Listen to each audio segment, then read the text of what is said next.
This is a relay project. Real Talk starts right now. Here's Ryan Jespersen.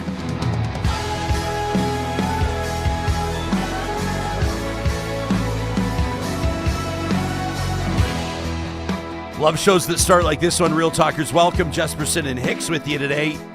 The leader of Alberta's official opposition, NDP leader Nahed Nenshi, joining us in just a moment. You will experience here, most especially if you're joining us on our live stream presented by California Closets, the global broadcast premiere, John Hicks, the global broadcast premiere of a new video that the Alberta NDP has put out. It is an exclusive, only on Real Talk. What's interesting about this, number one, we're going to play the whole thing. It's like 2.5 minutes. We don't always do that. Last time we did that was when Alberta's education minister, UCP minister, Demetrius Nicolaitis had joined us on the show, and they had released a video kind of messaging to Alberta, to Albertans, let me say, including the young people, the kids that were out of classrooms at the time, the government's position on negotiations with the teachers at that time. We played the whole video. To be fair, typically, these news shows, and it's fine, guys. They've got to cram everything they can. They've got to cover 100 different stories in like 40 minutes, commercials included, right on top of that. And so they'll play you like 10 seconds of something or 12 seconds of something, and we get it. But sometimes we want the context. We want to take it in. And in this case, today, we want to set the scene for a one-on-one conversation with Nahed Nenshi. But I do remember we heard people, when we played that it was about a 2-minute video from the UCP. People are going, you're platforming their message. You're just giving them the platform for the message. We want context for the conversations we're going to have. Today is no different. Yeah, going to get the full Nenshi before we see Mr. the full Nenshi. So, and already in the chat, some of the hardcores that have joined us on the live stream right out of the gates are already debating back and forth where they're at right now. Cactus Sheriff, for example, says, it'll be an interesting show here, an interesting episode of Real Talk with Nenshi. Cactus Sheriff says, I voted for him in the leadership after Raki Pancholi dropped out, and I feel like he's landed like a wet noodle. Explore Hollis says, well, he resonates with me, but everybody I know that's right of me, it's like a deafening thud. Alberta Ganger says somebody finally found Nenshi. Will the NDP actually propose solutions for Albertans' problems? Probably not. Darren says, well, hang on a second, though. I mean, actually, a bunch of you in here are saying, Darren says, it's got to be the first question here when you ask him, why has the NDP had so much trouble breaking through? There's kind of a common theme here, right? Others of you are saying, though, that, if you think that he's not done anything, maybe you haven't been paying attention. Darren M says, I think that the NDP did well on Bill 2, making some noise. We need to see that more often. Kathy says people need something to inspire them, something to believe in. Give us something to vote for instead of vote for us because we're less bad than the other guy. Kathy, I think that kind of holds true in any election. People want to see, not to reference the most obvious one back in 2008, but what did Barack Obama do to resonate with everybody? It was the hope campaign. It was the campaign of something we will do, not something that they're doing that we're not doing, right? Well, you get the idea. The reason why I'm reading some of these comments right out of the gates, I mean, in addition to the fact, of course, that we just care deeply about all of you and appreciate your contributions to the show, is we want to set the scene for Nenshi to take some of these questions. We want to get a sense of where the audience is at. As he joins us, he's down in Calgary right now at the Alberta Municipalities. I think it's their AGM. It's like their annual meeting. They bring together really mayors, reeves, councillors from all across the province. And you'll have, I would imagine the premier will be down there, at least her cabinet ministers. You'll have the opposition leader down there.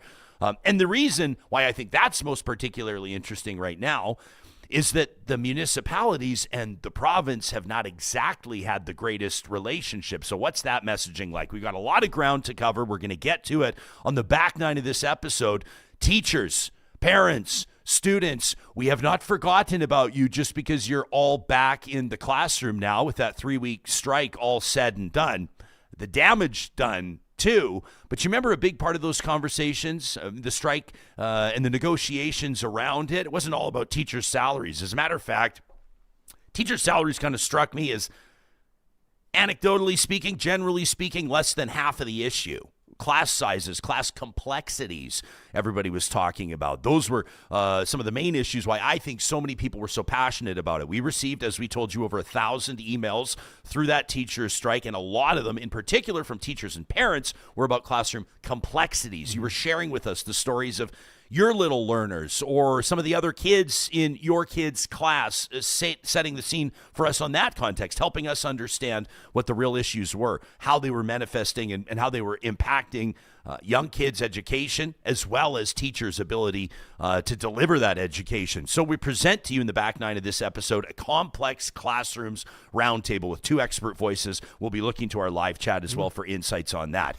This episode of the show does not happen without the presenting sponsorship of our friends at HANSEN Distillery. You see the bottle on our table, and you're going to be seeing this bottle all through this month. Johnny's showing the website, YWCA of Edmonton.org. That's where you can learn more about the Rose campaign. This is an annual campaign aimed at ending violence against girls, women, and gender minorities, and HANSEN Distillery is doing incredible work supporting the Rose campaign, and we're proud to get behind it. I was thrilled to host the launch at HANSEN Distillery, local reference for Edmontonians, 174th Street, 111th Ave, right by Mercedes-Benz Edmonton West. The Rose campaign is endeavoring to raise enough funds to continue and to grow the programs that are working with girls, that are working with young boys. It's part of this broader 16 days of activism, which originated back in 1991 during the Women's Global Leadership Institute. Well, HANSEN Distillery has stepped up by donating a full barrel of their famous 3-year whiskey. They've donated the bottling, they've donated these custom labels, and this is Whisky Rose, a limited edition release, just 250 bottles. Most of them are gone at this point, to let you know. To create a sense of urgency, friends, they're $100 a bottle, and every single cent of Whisky Rose that is sold directly from the HANSEN Distillery will go to the YWCA of Edmonton. John, I used my calculator. I punched in 100 times 250, and I have discovered that when, not if, but when we sell every single one of these bottles, that'll be $200. No, it's not going to be that. It's going to be $25,000 to the YWCA of Edmonton. Real Talkers are stepping up in a big way. We heard from AJ yesterday, who told us about his travels to HANSEN Distillery to pick up his bottle of Whisky Rose. You can do the same. Do what I did. Buy a case. Give them to your sponsors, your colleagues, your friends at the holiday season. It's perfect. Again, hansendistillery.com. If you want to connect with the distillery, and you can pop in there, 174th Street, 111th Ave, to pick up your bottle of Whisky Rose in support of the YWCA Rose campaign. Interested to see what Mr. Nenshi also has to say about the looming nurses strike. A lot of similarities there to the teacher strike, in the fact that, you know, being offered the same amount of raise, 12%. Yeah. And also the nurses not really talking about the money. They're talking about complexity of what they're dealing with as well. Maybe complexity of care, you might say. Of course. More people in emerge, less nurses there to take care of it. You know, stuff like that. Kind of an interesting one, because you got some nurses with a deal, some of them without. But as we mentioned on the show a while ago, what was it? 16,000 nurses, I think, and other healthcare aides voted.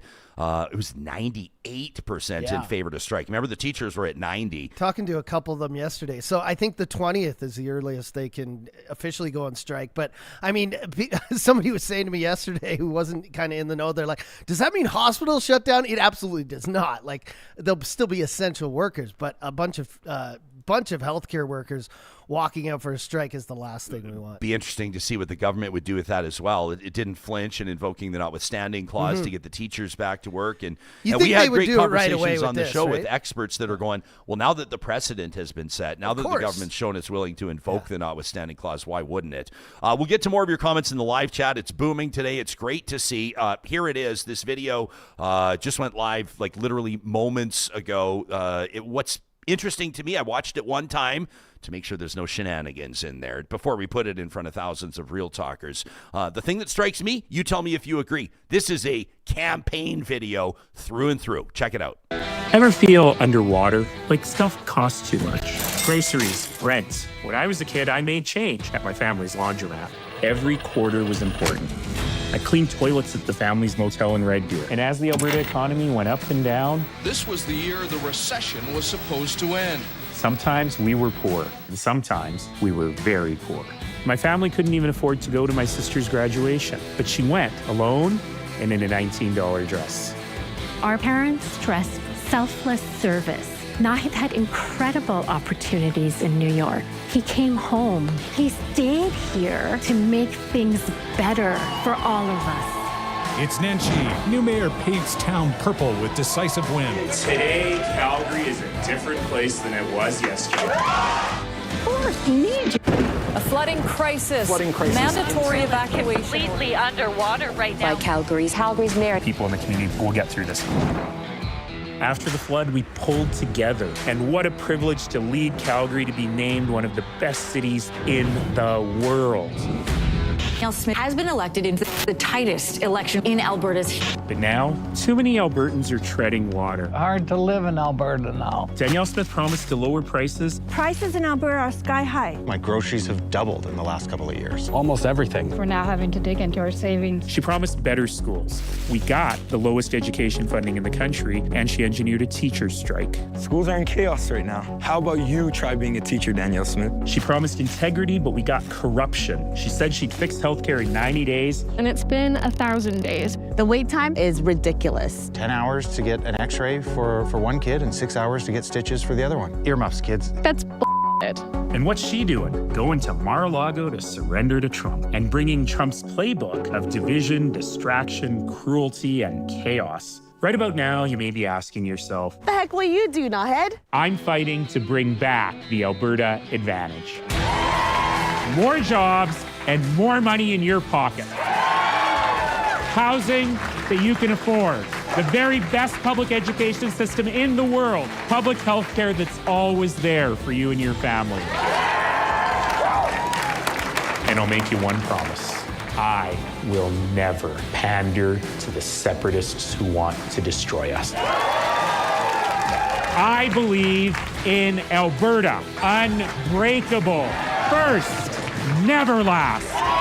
Albertans, it's time to get active. It's time to get loud. Join us. I'm Nahed Nenshi, and we are Alberta's New Democrats. I gotta say, as a music producer, you know, it's pretty on point. The soundtrack you got the Ryan. driving electric guitar. You got the cheering fans. You got the I am Nahed Nenshi. It says Alberta's New Democrats are ready. But there's no election anytime soon, or is there? As we welcome the leader of the official opposition, Alberta NDP, Nahed Nenshi. It's nice to see your face again. Why this video now? It's great to see you, Ryan. You know, we have spent the last year really talking to Albertans in 5 or 4 by-elections, which we won 3 of. The first time the New Democrats have won a by-election in 25 years, by the way. And also this summer going through this thing that we called Better Together. And the idea was that we traveled across the province. We knocked on over 200,000 doors. We went to every small town rodeo, to every community festival, to dog parks. And we had this series of, I don't like calling them town halls because the Alberta Next town halls were so awful. I call them community gatherings. We had 10 of them from Grand Prairie to Lethbridge. We actually got just about as many people out to those town halls as the Premier got to the Alberta Next panels without $1 million of taxpayer-funded advertising. And what we heard really clearly through that whole concept, we're calling it Better Together. And it started as kind of a reaction to separatism, that Alberta is better together with Canada. But we heard a lot from Albertans saying, you know what, we are also better when we stand together in this place. This is a place that exists because of community. You didn't get a barn built unless your neighbors came up to help you build the barn. And this government is taking that away from us and taking away our ability to dream big and to think big. And so as a result of all of that, we thought, let's start communicating with folks about what is possible. And that really is where this particular video comes from. Can I tell you a real insider thing, Ryan? Because, you know, we Real love the Talkers are insider real political scoops. Insiders. Yeah, we love it. So when we were putting the final draft or final cut of that video together, I said, the very first thing that Ryan Jespersen is going to say is that this is a campaign style video. Well, you know me. So thank you for helping me win my bet. Yeah, are you gearing up? I mean, I guess probably any party leader is going to tell me that our party is ready to go at any moment. But are you actually gearing up for an election well ahead of when Albertans might be expecting one? There's a lot of, and I'll leave it to smarter people who come on your show to really talk to you about this, but there's a lot of speculation about what may happen. Now, right this moment, we know, for example, that UCP staff were pulled aside last spring before they finally called the by-election in Edmonton Strathcona and told, we're likely not going to call a by-election. We're going to take Doug Ford's example and call a snap general election. In the end, they didn't do that. But the reasoning that the staff were given were that they're going down in the polls, they're failing, they're worried about the corrupt care investigation when it comes out, and they know that having delayed as long as they could, once they've got me in the legislature, they've got a real big problem on their hands. In the end, they decided not to do that. Now the polls are not in their favor. So, whether they'll roll the dice thinking things are going to get worse, or whether they will ride it out to see if things are going to get better, whether the UCP will do what conservative parties always do, which is eat their leaders. Danielle Smith's up for a coup right about now. And when you actually sit and watch in the legislature and watch the people on the other side, you see a bunch of people questioning their life choices. So all of that said, I had, in the time I was mayor, I had 6 different premiers. Alberta politics can be very dynamic. Who knows what's going to happen? And as the last frame of that video says, we're ready regardless of what happens. It was interesting before you even, you were hanging out in our virtual green room.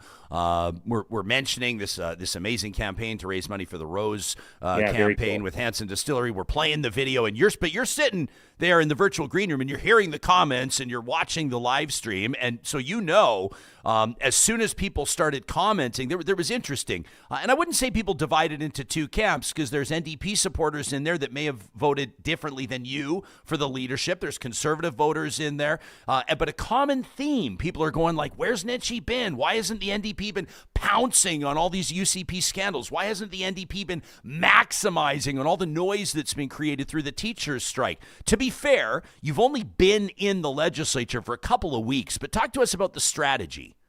Yeah, well, I don't want to be too cute about the whole thing, but people who watch and pay attention to Ryan Jespersen in Real Talk are not the target market here.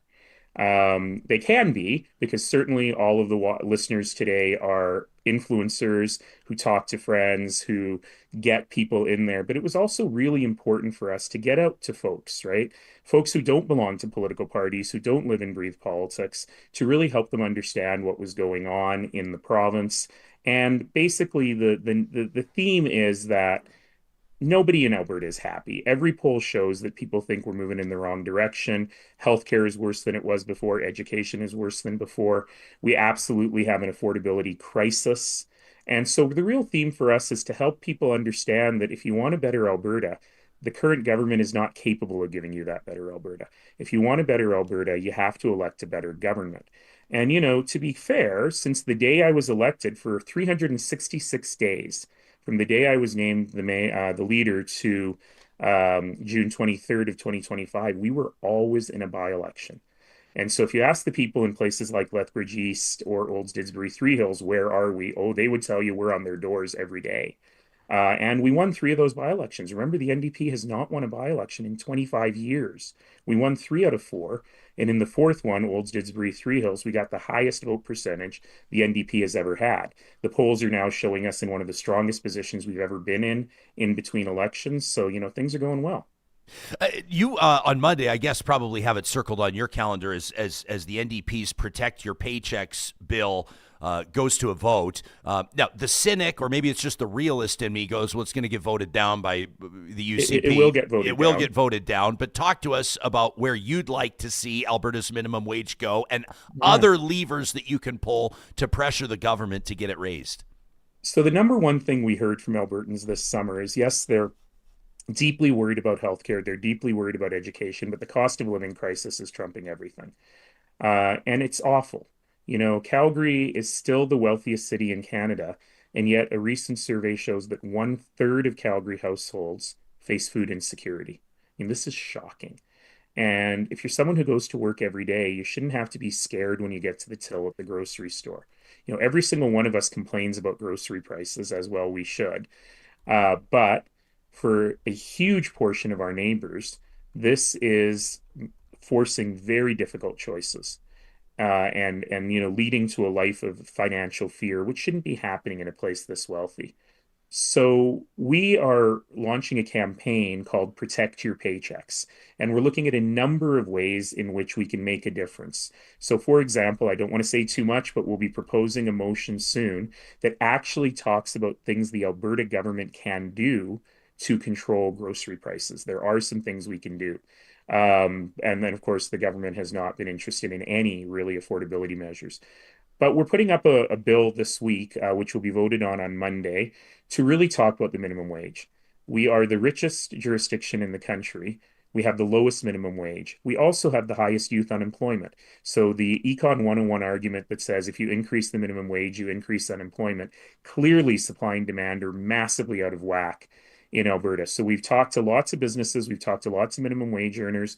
We put in what I think is a very thoughtful way of increasing minimum wage, $1 this year, first time since 2018, $1 next year, $1 the year after. That still doesn't keep us up with inflation since the UCP stopped indexing minimum wage to inflation. They're the only government in Canada that doesn't index minimum wage to inflation. But we think that that's a way that won't be too much shock on businesses, but also will start to get us to a place where minimum wage earners can actually afford groceries and live a life and not have to rely on the food bank. There's another part to this as well, which is tip protection, something the UCP have already voted against. All of us have noticed tip inflation on the terminals when we go out, but how many of us know that the server doesn't always get that tip, that tip might go to the owner of the business? And so we are suggesting that if a customer gives a tip, then that tip has to go to the server. Again, something the UCP, very common sense, but something the UCP has voted against in the past. Okay, yeah, to give people reference, that are listening on the podcast, Alberta's minimum wage currently the lowest in Canada at $15 an hour. Saskatchewan just ahead at $15.35. You've proposed an $18 an hour minimum wage over the next 3 years. That would bring us into line BC, $17.85 an hour currently. Ontario, $17.60 an hour currently. Yukon, actually none of it leads Canada, but also with an incredibly high cost of living up there at $19.75 an hour. You're going to be speaking, I think, is it tomorrow? You'll be speaking at the Alberta Municipalities Conference. So for people that don't know, this is a room of, last I hosted it, 600-700 people, I think. Mayors, Reeves. More than that. Mayors, Reeves, councillors, basically municipal politicians from across the province. What's going to be your message to them? Obviously, it's been a tough relationship between the province and the municipalities. Well, obviously, I know municipalities very well, and I can't believe it's been a whole election cycle since I've been the mayor. And in prepping the comments for tomorrow, I looked at last year's speech and I was like, can we just say the same thing? Because fundamentally, I had, as I said, 6 premiers, something like 11 or 12 ministers of municipal affairs while I was mayor. And generally, they didn't really care about municipalities. They treated us with kind of indifference, and we had to fight for every penny. The difference with this government is they treat municipalities with contempt. They don't believe in respecting elected local officials. So we saw that, and I'm sure you've talked about it a lot on the show, in the municipal elections that just went by. Among the lowest voter turnout we've seen in a long time, the highest cost to municipalities, and kind of a shambles of an election because, as always, this government passed legislation and then didn't think about how to implement it. So every single person had to fill out a ridiculous and redundant form, which caused massive lineups. So these municipalities are a bit irritated at those things, but they're irritated about deeper things. This government over 6 years has done nothing to get oil and gas companies to pay their property taxes owing to municipalities, leaving a lot of smaller communities in very dire straits. They've downloaded costs onto municipalities. I just heard a need to verify that the city of Calgary alone estimates an extra $30 million in costs downloaded onto them from the province, which is 2.5% in the property tax.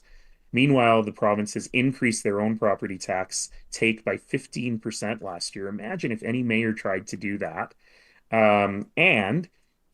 Through Bills 18 and 20, they're really putting their thumb on municipalities. They're saying the province can overrule any municipal law that is passed. They're preventing the province from negotiating, or the municipalities from negotiating directly with the federal government. There's huge infrastructure funding in this last budget, we wouldn't have had a number of things in Calgary if we hadn't gone directly to the feds and said, you have this infrastructure funding, we need it for this, this, and this. Not allowed to do that anymore. So my message to the municipalities is very simple. We're going to take our boot off your throat.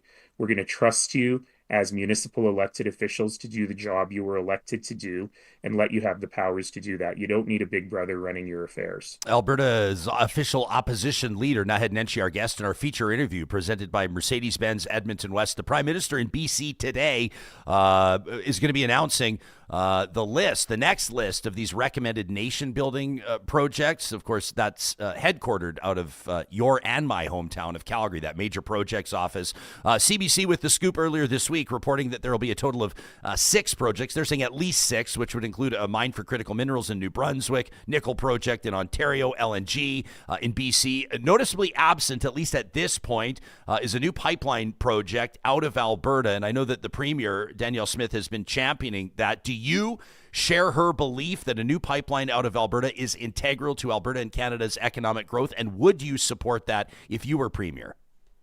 The easy answer is yes. We've already built a pipeline. Let's remember that Conservative governments in Alberta for the last 50 years have not built 1 mile of pipeline to Tidewater. They love to bloviate about it, but they don't want to roll up their sleeves and get the work done. So we know, and I had a front row seat to the building of Trans Mountain. Man, I spoke all over the country in French and English about the need for more export infrastructure. I ran into someone who worked at TransCanada recently, and he reminded me that the video on the front page of their employee intranet for years was me talking about pipelines and specifically about Energy East. They wanted all their employees to see that because they said he explains it better than we do. So yes, obviously, we need to get this stuff built. The challenge is the Premier has gone about this in a way that will never get a pipeline to the Northwest Coast built. You know, she sent her poor Minister of Indigenous Affairs, Rajan Sawhney, after the announcement had been made to the Indigenous communities to say, hey, we're building a pipeline, you guys in? That's not going to work. And she created a fight with the Premier of British Columbia, David Eby, and did not warn the federal government about what her plans were. This is a recipe to not get anything built. So, of course, it wasn't going to be on the list being announced because there's no project. There's no proponent. There's no route. There's no Indigenous consultation. There's no communities who are willing to take the pipeline. There are other projects that could increase our export capacity almost immediately. Enbridge has announced, with no help from the provincial government, that they're going to increase the capacity on their main line. Trans Mountain has announced that with a relatively small investment, they could increase throughput on the Trans Mountain expansion by 30%. There are 1 or 2 other projects that are well advanced, but we don't talk about them because they are delicate and they've required lots of negotiation with local communities. So the question I ask myself when I see the Premier go on about this stuff is, does she not know what she's doing, or is she doing it on purpose? And I know that sounds a bit conspiratorial, but I always ask, when a government screws up really badly, is it malice or is it incompetence? And in the case of this government, even with the teachers' strike, sometimes I think it's a bit of both. She doesn't do well when she's winning. She does well when she's fighting and she gets people really angry. So the question is, has she set up this pipeline conversation to fail? I mean, if you just looked at this very cold-bloodedly and you'd go, she announced something with no private proponent, no investment, and before she'd ever talked to anybody along the route, that's crazy. And so the question is, did they do that because they don't know what they're doing, or did they do that so that they could say, look, the Prime Minister is not giving us what we want? I've often said it's not a pipeline, it's a pipe dream that she's talking about. And we've got other ways to do this correctly. Can I say one other thing about the major projects? Say whatever you want. We knew there was no pipeline on it because there is no projects. Like it wouldn't make any sense to have a pipeline on that list because one doesn't exist right now. But the thing that I was surprised about, and we'll see if it turns out to be true today, is I was expecting the carbon capture, utilization, and storage project that we call Pathways to be on the list. Certainly, they indicated that Pathways was in the next tranche of things, and I have not heard that it will be on this list, and I'm curious what's happened there and how we can ensure that that particular project gets done, because that's a critical part of what we're calling the grand bargain to be able to increase production and to increase export capacity. Alberta's Chief Electoral Officer, Gordon McClure, has told an all-party legislative committee that Elections Alberta needs about $13.5 million for the remainder of this fiscal year to handle recall petitions and citizen initiative petitions, either that have been submitted or that are in making progress as Albertans are endeavoring to gather signatures to recall a good number of UCP MLAs. The government has denied the funding to this point. The recall legislation was passed, by the way, by the previous premier, Jason Kenney, I think back in 2021 under Justice Minister Madhu. Your thoughts on the story, your thoughts on whether or not you would fund it, and your thoughts on just the idea of recall, citizen recall action in between election cycles. Well, I've never been a fan of recall because I think it can be weaponized. But that said, it is the law. And if you pass the law, you have to fund the law. And you can't treat people with contempt for actually using the rules you yourself put in place. And that's really what we're seeing from this provincial government. And it's a big challenge for me because you're seeing people like Angela Pitt or RJ Sigurdsson. These are people from, both of those cases, outside of Alberta areas. They come from a world where if you win the UCP nomination, you've got a job for life. That's how it's been in the past. And so now that they're being challenged, they feel very threatened and they don't know what to do with it. So it's really interesting in the House because we've asked about this quite a bit and said, is this what the internet might call the find out phase? Because you put in the law, and now suddenly you're all upset that the law is being used by people that disagree with you. And are you planning on recalling the recall legislation? And we've heard so much garbage from these guys. One of the things we've heard is, it's only meant to get rid of people who are criminals or who've done something horrible. And I'm like, well, if that was your intent, you should have written that into the legislation. In fact, you probably should have written in, if you're convicted of a criminal offense, you are automatically removed from your job, not that people have to go and get signatures to remove you from your job. That was obviously never the intent. Kenney and Smith all said this is a way of keeping us honest between elections. They just didn't think it meant keeping them honest. And I think that that's pretty hypocritical. And what I really don't like is the way they're demonizing and villainizing the citizens who are doing this. The premier compared grandmas going door to door in Calgary Bow to get signatures to militants who are overthrowing a government. Angela Pitt put out an open letter yesterday in which she basically doxed the person who is behind the recall, saying, well, he's a principal and he shouldn't be using he's in a taxpayer-funded position, so he should shut up and do what the government wants him to do. I mean, that's ridiculous. By the way, she's using taxpayer money and being in a taxpayer-funded position to defend herself. Demetrios Nicolaitis was complaining that he's not able to raise money to fight the recall under the current legislation, but just coincidentally has put out a flyer to his whole office using taxpayer money, I presume, to his whole constituency, talking about what a great MLA he's been. So, I mean, it's already a very slanted playing field against the citizens who are putting this forward. And the reaction of the government has been shocking. And to get to Mr. McClure, it's not just recalls. He's got 3 province-wide citizen petitions, and he needs money. Like when you think about Thomas Lukaszik's Forever Canada petition, that's 500,000 signatures. Just think about how much paper that is. He didn't even have warehouse space to put that all in. So he needed money to get people to go through them, to validate the signatures and so on.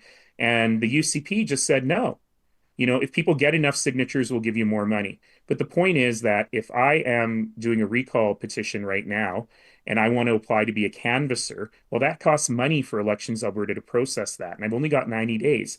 So if Elections Alberta is taking 2 weeks to process canvasser signatures, it makes it harder and harder to get the recall done. So the chief electoral officer said, look, I need $13 million. The UCP government gave him just over $1 million, which is only for the Forever Canada petition. He doesn't have any money to do any of the recall petitions or any of the other citizen initiatives. There's one on private education right now. What's the other one? There's a third one. It'll come to me in a second.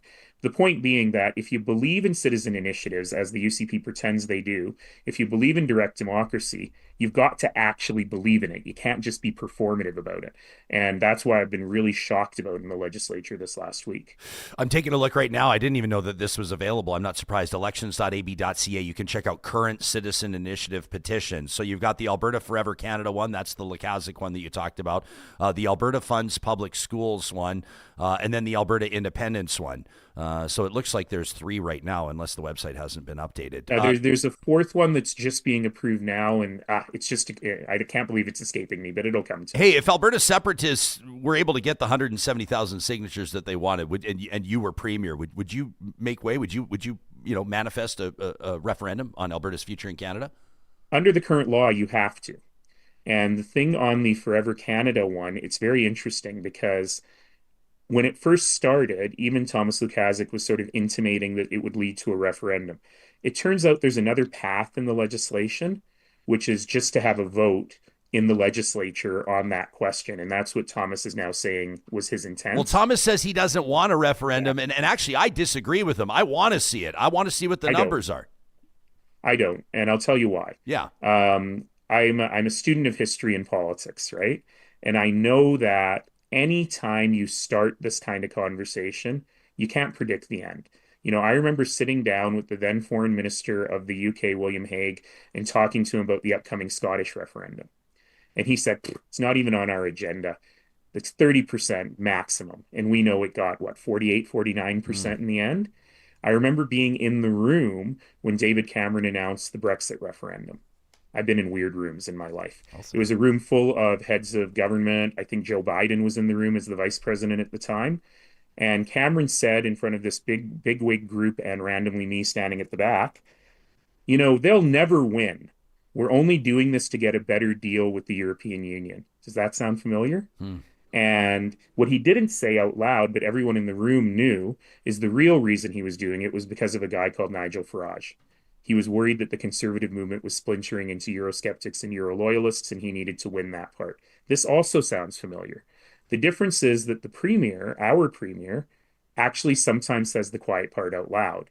And when she was asked on her own radio show this summer, why are you pandering to the separatists? She didn't say it's because we need a better deal with Alberta. She said, because if I don't, we'll have a splinter party and I'll lose the next election. So she's playing with the future of Canada. She threatened the Prime Minister in so many words. You don't get rid of paper drinking straws, I will provoke a national unity crisis. She actually wrote that down. And she's doing this for her own political survival, but it can become unbearable. Ask a guy called Jason Kenney what happens when you pander too much to folks like this, right? And I think the arsonist waives the right to call the fire department. Yeah. So there's a head argument and a hard argument. The head argument is really straightforward. In 1969, the greatest city in the world was Montreal. It was a city that was growing. It was the center of arts, culture, and commerce. It was rivaling New York as a financial center. And when separatism started, and of course we had the FLQ crisis in Quebec, 338 head offices left Montreal. 50 years, the economy of Quebec has not improved. We had Nancy Southern, the CEO of ATCO, one of the largest, most successful businesses in Alberta, say she's not investing any money in Alberta until this separatist garbage is gone. We've seen investment dry up. We've seen unemployment grow since all of this started. And if we go into a referendum, that will just continue. The uncertainty will be there. We will not have investment. This stuff's all bad, but the hard arguments are even more important. Albertans are proud Canadians. I heard that loud and clear this summer. The anger against the premier for cozying up to separatists was like nothing I've ever seen before. In small towns, in big cities, you name it. And people are proud Canadians. This country is big and messy and dangerous and bruised, and it doesn't always work, but it's the best place in the world. And for her to throw that away, for the premier to throw that away for her own political survival is something Albertans won't stand for. So yeah, you think having a referendum, giving the premier and the separatists a crushing defeat would feel good, but it would still have that uncertainty in place. That said, if there is a referendum, we're going to give the premier a crushing defeat, and hopefully she will leave politics forever when she sees that. That's Nahed Nenshi. Listen, I know you got to go. I know you have meetings. Can we do this in 30 seconds? I'm just about to talk. No, what can I ever do in 30 seconds? Make it 30 seconds so your team will clear you for future interviews on Real Talk. Let's agree on that. 30 seconds. I'm always available for you, Ryan. Okay, I appreciate that. I appreciate that. We've got two experts following you on the show. We're going to be talking about classroom complexities. It was obviously a huge part of the teachers' strike and what the teachers were looking for, what the Alberta Teachers Association was looking for. What's one tangible thing you would do, 30 seconds or less, to address classroom complexities in Alberta? More classrooms, more teachers, focusing on ways that we can have truly inclusive education to make sure that every kid can succeed. Now, I can't do it all in 30 seconds, but I'm just going to say this. The fact that the government of Alberta only started talking about complexity and class size after the teachers were on strike, as though this has just occurred to them. They stopped reporting on class size. is a dereliction of duty like you wouldn't believe. And I have a message for the teachers. I've been talking to a lot of teachers, and I know you feel defeated. I know you feel that the government has just put a fist on you and it's hard to be back in the classroom. And I know every one of you is trying to make sure that the students don't feel that or see that. But I need the teachers to know that they have been incredibly brave, just as the EAs, the education assistants, were before them. And they have made the difference. It's a long game, but the ground has shifted. The government has lost so much support because of how heavy-handed they've treated you. And this will allow us to win the game in the long term. We deserve to have the best public education system in the world. That's what we had when I was in school. That's what we had when my niece, who graduated 2 years ago, was in school. The UCP has broken it quickly, but a new government will be able to fix it quickly, and that's because of the courage of the teachers. All right, that's Nahed Nenshi, the leader of Alberta's official opposition, NDP. Thanks for doing this. We appreciate it.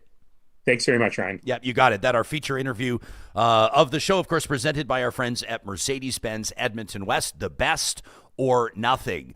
As mentioned, we do have a roundtable locked and loaded here. We're going to be checking in with Dennis McNeil, who's the president of the Public School Boards Association of Alberta, Amber Mack, as well as CEO of Kids Included, formerly known as GRIT. You're probably familiar with that organization. Looking forward to that conversation in a moment. Plus, I want to get to, Johnny, you probably saw, whoa, did we just see $50 show up in our super chat? Holy, let me get to that for a second and recognize that from Christine. Really appreciate that. Christine says, fabulous show today, Ryan. Huge fan of Nahed, she says. Integrity, character, kind, authentic, whip smart, top-notch human being. Christine says, have a great day, everybody. Jeez, Christine, thank you very much. We sure appreciate that. Christine buying beers for, well, the next 10 people, I guess, that'll come into the studio and earn a cold one. We sure, we want to get to your comments as well on minimum wage. I saw a lot of you making compelling points on minimum wage. Some of you arguing for an increased minimum wage. Some of you arguing for no minimum wage whatsoever, which is an interesting position to take. You can let us know what you think. If you're listening to this later outside of our live chat powered by Park Power, you can send us an email anytime to talk@ryanjespersen.com. It is Thursday, and that means that our friends at Play Alberta set the table for us to celebrate an Alberta win. These are our features, many of them submitted by you, like Dr. D, who sent us this one, said, don't use my full name. I said, well, that's fine, Dr. D. We'll just let him know that this is submitted by an audience member who said there's a wonderful story out of Alberta, an Alberta win that we need to feature. You know, back in the early 1920s, diabetes was a death sentence. There was absolutely no treatment. There was certainly no cure. And patients, oftentimes kids, were starving to death as doctors were searching. This is a kid by the name, Johnny showing you Leonard Thompson. He was 14 years of age. Look at the photo on the left. That's Leonard living with diabetes. But a young scientist from Edmonton named Dr. James Collip was studying at the University of Alberta, and he had built a bit of a reputation there for being meticulous. Like, he was the kind of scientist that cared about the tiniest little details, and that attention to detail changed everything.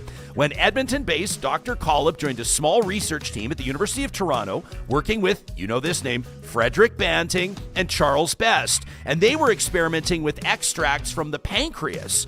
They were trying to isolate a mysterious substance that was controlling blood sugar, but the mixture that they were producing was unstable, and that made it unsafe for humans. And so it was Collip, the Alberta doctor in the lab, who figured out how to purify it. And the process made that extract safe enough for injection. And so in January of 1922, that 14-year-old boy, Leonard Thompson, who was dying of diabetes, received the very first injection of insulin. And within days, his condition improved. Within days! For the first time in human history, diabetes was no longer a death sentence. And while the world certainly remembers Doctors Banting and Best, the truth is it was Alberta's own Dr. James Collip who made insulin usable and ended up saving millions of lives. A global breakthrough, an act of compassion, and definitely an Alberta win. Alberta Wins is proudly presented by our friends at Play Alberta. With casino winners every hour, jackpots worth millions, and revenue that stays in the province, there's never been a better time to sign up. Right now, Real Talkers can score a $50 casino bonus when you make a minimum $50 deposit using the code Ryan50. That's Ryan50 for a $50 casino bonus. You can learn more at playalberta.ca. Download the Play Alberta app. You must be 18 or over to play. And if you do gamble, please use your game sense. Shout out to Dr. D for that fantastic story on the insulin breakthrough. Johnny, we want to let our Real Talkers know, and Dr. D will be entered, that next week we'll be making an exciting announcement for an incredible VIP experience, courtesy of our friends at Play Alberta. I've been waiting. We'll be drawing a name at random between now and the spring. Real Talkers who submit their own stories of an Alberta win. So you can send us an email to talk@ryanjespersen.com. Just put Alberta wins in the subject line. Yeah, thank you for that. And thank you for the amazing story of Dr. Deedle, Deedle, Deedle, Deedle. Very nicely done. I look forward to look forward to this every single week. Many questions, obviously, we leave on the table in a relative, it wasn't a quick interview, it was half an hour, but still, like Dwayne, a great question. Dwayne says, what would Nenshi do to keep the RCMP in Alberta? Says, my nephew's a Mountie. Where would he go? Where will the other Mounties go in Alberta? That from Dwayne. I mean, I wonder if some of them would leave the RCs and apply to be part of the Alberta Police. What do they call it? They don't like the word force anymore. I don't think they'll call it the Alberta Police Force. They'll probably call it the Alberta Police Service, but we'll see. And a ton of comments on minimum wage. Alberta currently the lowest at 15. The NDP would like to see it up at $18 an hour over the next 3 years. You remember the dramatic increase under Rachel Notley? It's wild to think about. 10 years ago, Alberta's minimum wage, John, was $7.50. Yeah. And the NDP moved over the same period of time to get it up to $15 an hour. And I recognize the pain that business owners experience. Trust me, I see this from many different perspectives. For a lot of business owners, this was a really tough adjustment to make, to go from $7.50 an hour to $15 an hour. But for the minimum wage earners, it was obviously a dramatic increase in pay as well. And a lot of people will quickly point out $15 an hour. Nobody's getting rich at $15 an hour. But you don't just implement stuff like that without considering the impact on the economy, on employers, and of course on everyday citizens. So I'd love to hear where Real Talkers are at on this. The idea of no minimum wage, I don't know that the majority of people would support that, but we have had some folks making points that, for example, establishing a minimum wage that is typically designed to be for like younger entry-level workers at the beginning of their career. Some folks making the point, I saw Vamp Fashions making a point along the lines of, you can price out the more experienced, or let's say the older minimum wage earners that oftentimes won't be bringing the skills to the table anymore that would justify that higher wage. In other words, it could force some people out of the workforce if employers are mandated to pay $18 an hour for an employee they say that's not delivering $18 an hour worth of results. Interesting and compelling point. I understand your point, and I understand why minimum wage came about. I do think it was, in response to, kind of a starting wage for people, but that's not what it's used for anymore. I mean, minimum wage hasn't kept up with inflation. I mean, show me anywhere in North America where it has, right? So, and when Alberta's at the bottom of the list, I mean, it's time to bump it up, no matter how you feel about it. Yeah, it is also safe to say that certainly not everybody that's earning minimum wage is a young entry-level worker. No. There's a lot of people employers use that are making minimum wage as a tool to pay someone the lowest. Yeah, right? Exactly across the what you might call it, like the social demographics, right? Super Chat Ken says it is the height of hypocrisy that the government that created citizen action mechanisms is now denying funding to manage them. I didn't mind Nenshi's taking it. I kind of feel the same way, to be honest with you, where he says he's like not a big fan of recall legislation, nor am I, to be honest with you.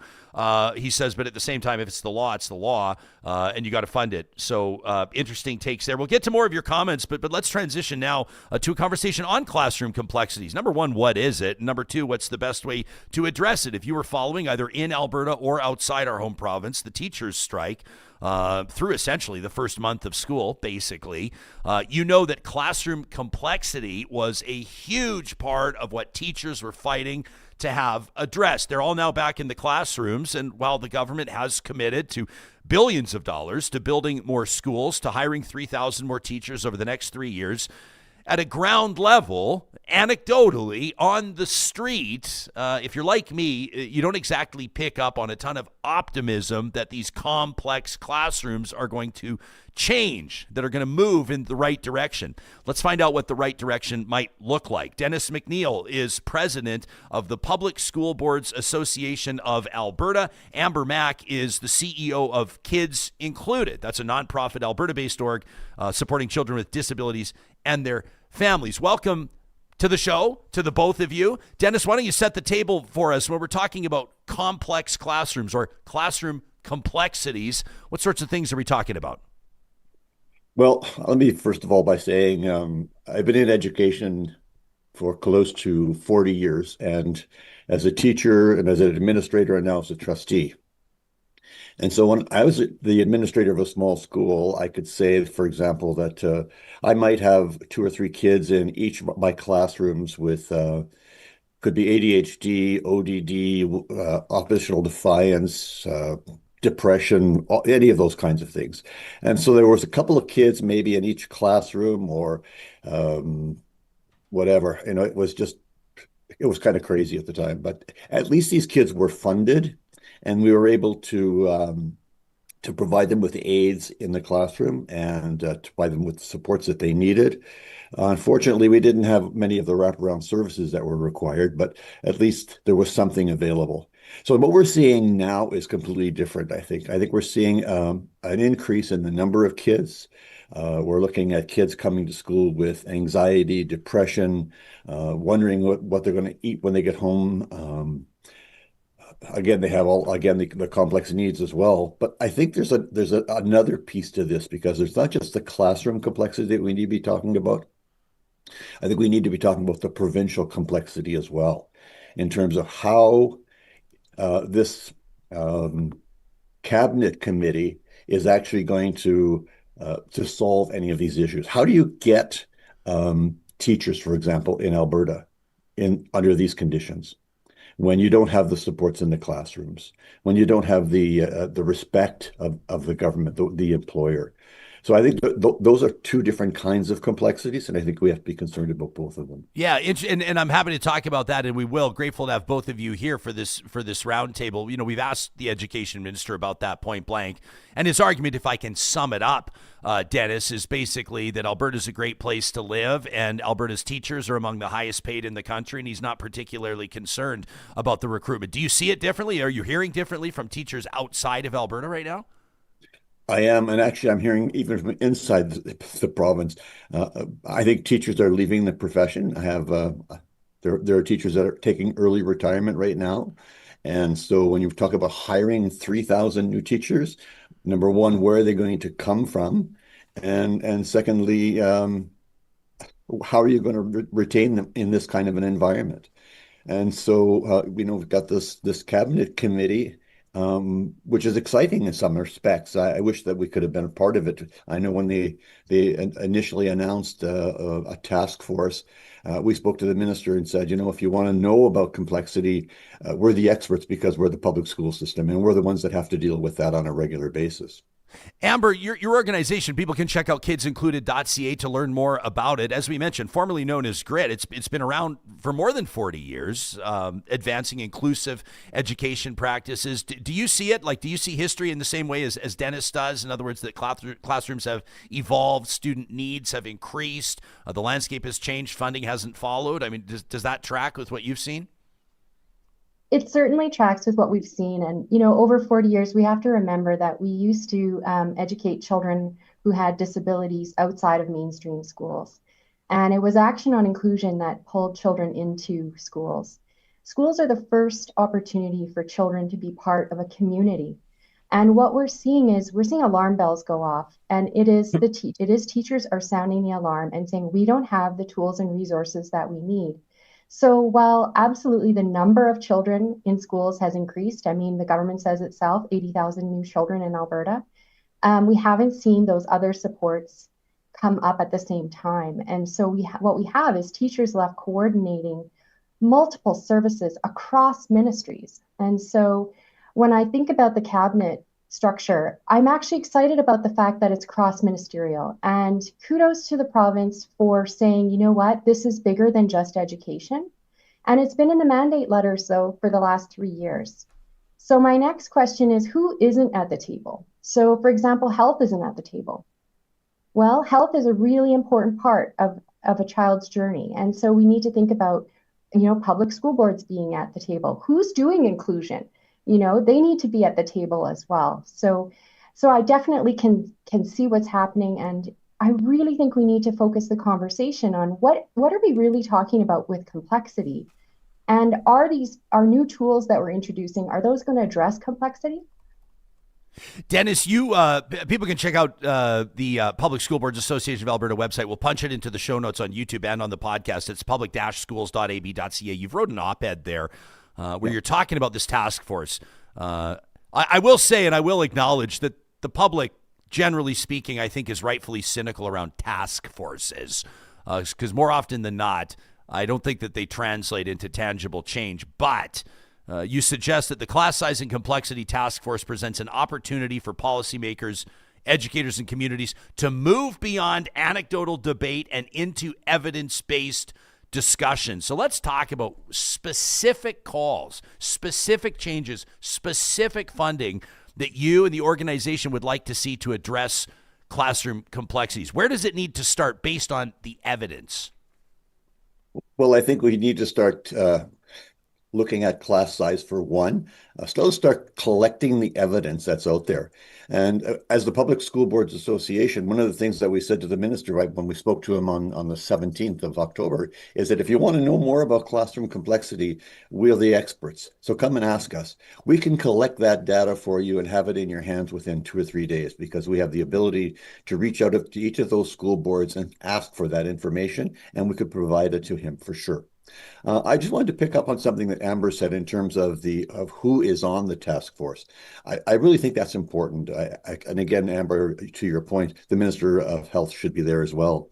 But I remember speaking to the current Minister of Health when she was the Minister of Education, and we talked about walking across the hall and having a conversation with the Minister of Health at that time. And then when she became the Minister of Health, we thought, oh, this is going to be easy now, because now she already knows all of the complexities around education, and so it should be easy to have that discussion.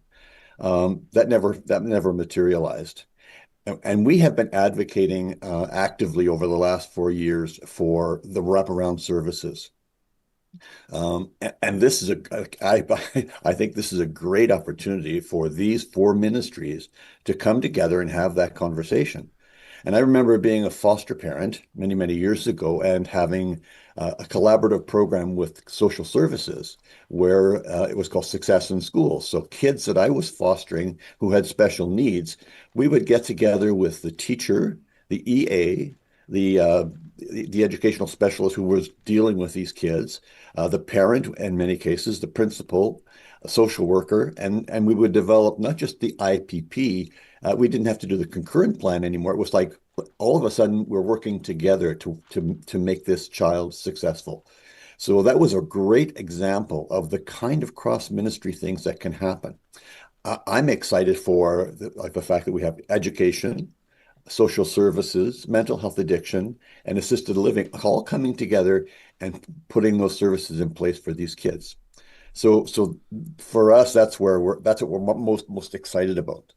There are still lots of questions around this cabinet committee because we know that the only voting members are those 5 people, the Premier, Education, and those other ministries. So when we're gathering this information, I trust many of the stakeholders that are out there. I know Nicole Buchanan and Marilyn Dennis and many of the other people who are on this task force or this cabinet committee. And I know they're going to bring great information to the minister or to this committee. But I'm still a little skeptical in terms of the voting process and what that looks like. Amber, let me give you a chance to respond before I follow up with my own question. Mm-hmm. Yeah, I mean, I would agree that the structure of the cabinet, I'm hopeful that they'll reach out to community stakeholders because it's public school boards and community organizations like Kids Included that have been brokering relationships across ministries for many, many years. And, the program that you mentioned, Dennis, Kids Included, that's what we do. We help families make sense and navigate across the systems. I think what I'm excited about is the class sizes is the first piece for teachers. You can't build relationships with too many children. When you have, my own daughter had 47 children in her Science 10 class. She was anxious about getting a chair in her class. We just can't have this happening. And what teachers need is time. They need time to build relationships with children. They need time to prepare for children, for all of those supports that Dennis just mentioned. And I think having the decision makers in the cabinet, what is important about that is they're taking it serious. Those are the decision makers, ultimately. Now, what we need to make sure is that they are getting a fulsome representation, of the activities that need to happen in schools.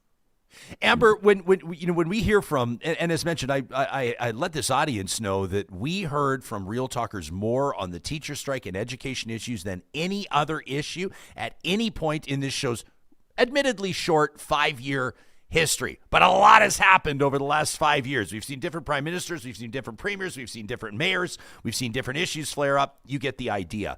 The common theme when it came to classroom complexities, people have compassion, people have empathy for students that are entering classrooms, entering schools in all different kinds of situations. That was consistent. But we would hear from parents of kids with disabilities, kids with behavioral disorders or behavioral conditions, you might call it, etc. Parents that were noticing young, new Canadians in the classroom, English language learners, and they were talking about the supports that these kids need. But we also received a ton of emails from parents that are saying, my kid doesn't necessarily have behavioral challenges, doesn't necessarily have comprehension issues, and they're quiet and they sit in the back of the class and they don't get much attention from the teacher. And I'm concerned that my young learner's education is being compromised because some of the other kids in the class, through no fault of their own, require a lot more help, a lot more resources. So how do you design or how do you address complexity, Amber, in a way that works for the entire classroom? School boards know this. This is about multi-tiered supports. And the bottom tier of support means making sure we have an effective workforce. We don't have that right now. Class sizes are booming, and we're actually not funding student growth. We're funding on averages right now. So that means that schools are left funded. They're not funded per student. They're funded on the average of the last 2 years enrollment. And so while I agree that every student should feel a sense of safety and belonging in schools, the research is also really clear that while that might be a worry for your family, actually diversity is the common state. There's diversity in our communities. There's diversity as an employer. There's a diversity everywhere. And so this complexity we're seeing it's just amplified in the classrooms. And I'm so glad actually that the adults are sounding the alarm and saying, we need these wraparound supports. That means we need embedded specialists. They don't need to be container classrooms. It's not economically feasible to build a parallel system that we're going to diagnose and remove children and put them into. These are our communities. Children and teachers are safest when they are learning in inclusive environments. But inclusive environments are not just about a place. They need to be funded and resourced. Dennis, I want to give you a chance to answer the exact same question. Yes, sir. From a governance perspective, I totally agree. I think we'd have to be looking at a review of the standards of education, or the standards for special education. Lyle Oberg brought those in back in, I think, about 2003, and they haven't been reviewed since. And we have been advocating vehemently with the minister to review those standards. And again, from a governance perspective as well, I think boards need to have the autonomy to make those kinds of decisions about how and when we're going to do that diversity and how that's going to work. And I think we can pass that autonomy onto our schools to say that, you know what, if this works for you, then let's do it. And I think that's the important piece here. And I totally agree with you, Amber. This whole idea of, first of all, being prepared, I think, is the other part of this. Alberta is Calling is a wonderful program, but it's like inviting somebody for supper and having nothing ready for them. So when we go back to this complexity piece around the province, we're building all of these schools, but how many shovels are actually in the ground? since this announcement has been made. That, those are the questions that need to be asked. Where are we going to get these teachers from? How are we going to hire EAs when it's cheap, they make more money working at the grocery store and they don't have to put up with biting and scratching and the issues that we're talking about here. So, you know what? Those are the issues that really have to be dealt with. And it's almost too late. I'm really concerned about that. I think we need to be hopefully this cabinet committee will come up with some recommendations very quickly and put them into place. But more importantly, it needs to be funded. So when I listened to the premier the other day and she was talking about all of the great things that this committee is going to be doing, I almost got the sense that it wasn't going to be more funding, but almost taking the money that's already there and reallocating it. And that's my biggest fear. We need to be funded for these kids, and it needs to happen now. Dennis, I want to read from your op-ed that you wrote. And again, we'll just show it on my screen right now so people can see it. And in particular, because I want to make a particular point. So again, this is from public-schools.ab.ca. Your op-ed, Classroom Complexity in Public School Education, Lessons from a Crucial Conversation. Check this out. I'm going to read from your third paragraph where you say, while other schools may face class size pressures and limited inclusivity demands, the public school system must balance size with, and then all in bold, with legally required inclusivity. It's the only three words that are bolded in the entire release: legally required inclusivity, where you say making classroom complexity a particularly acute challenge. Maybe an unpopular question, but I ask it sincerely and in good faith. Is legally required inclusivity a good thing? Yeah, I believe so. Yes, I think it's a great thing. I think having kids included in classrooms is a great thing.